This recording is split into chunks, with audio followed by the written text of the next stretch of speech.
За последние 5 лет в Коми погиб 131 ребенок. Каждый третий утонул. В прошлом году вода унесла 15 детских жизней. А буквально накануне республика чуть было не открыла печальную статистику этого сезона. В Ижме из воды вытащили 2-летнего малыша. К счастью, все обошлось. Рядом оказались взрослые. По традиции, в преддверии каникул врачи детской республиканской больницы напоминают родителям, почему важно не оставлять своих детей без присмотра. Елена Кононова продолжит.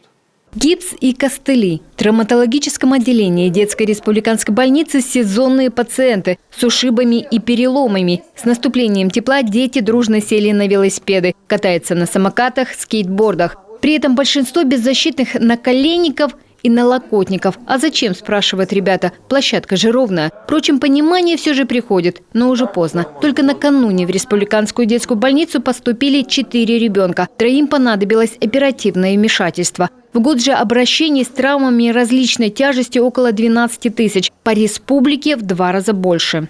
Уличная травма занимает где-то 1/3 среди них. То есть это травмы, полученные на улице, когда дети гуляют, играют. Бытовая травма занимает где-то 1/5. Вот. Ну и особое место занимают еще спортивные травмы и травмы в детских учреждениях.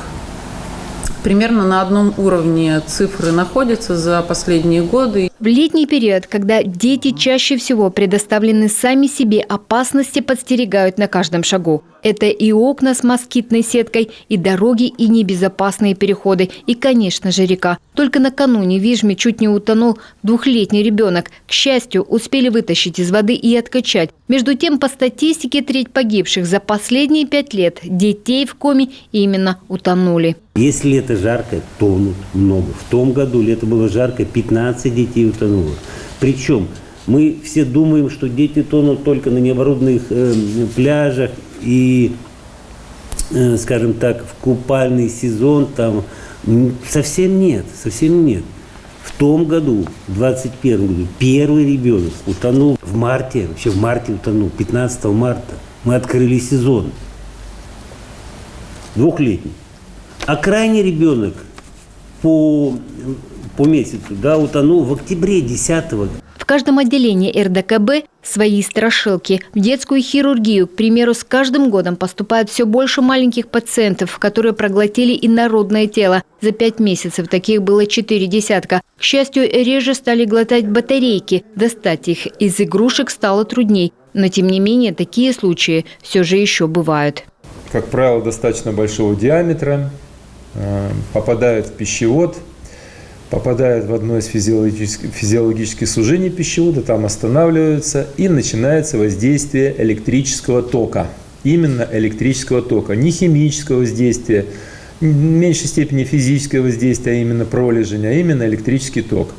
И если батарейка достаточно свежая, то она может прожечь пищевод в течение нескольких часов. В грудном возрасте свои риски, особенно в 5-7 месяцев, когда малыш начинает переворачиваться и ползать. Груднички падают с кровати или пеленального стола. Стоит маме отлучиться хотя бы на пару минут. Немаловажно и то, где и как малыш спит. В кроватке не должно быть никаких мягких игрушек и даже мягких бортиков. Все это может привести к удушению младенца. В республике каждый год от 5 до 10 случаев в среднем за последние годы имели место вот эти случаи смерти в колыбели, от разных вот этих компонентов. Сон ребенка в одной кровати с родителем, сон ребенка в одной кровати с мамой. Это на сегодняшний день должно быть исключено однозначно. Есть правило: в одной комнате, но не в одной кровати. За любым ребенком нужен глаз да глаз, вплоть до совершеннолетия, настаивают врачи. Именно у невнимательных, а порой и безответственных родителей дети чаще обжигаются кипятком, могут выпить уксус или бытовые растворы, выпасть из окна. И прежде чем оставлять малыша без присмотра, стоит задуматься о том, что может произойти буквально за секунду. Елена Кононова, Олег Косремин, телеканал Юрган.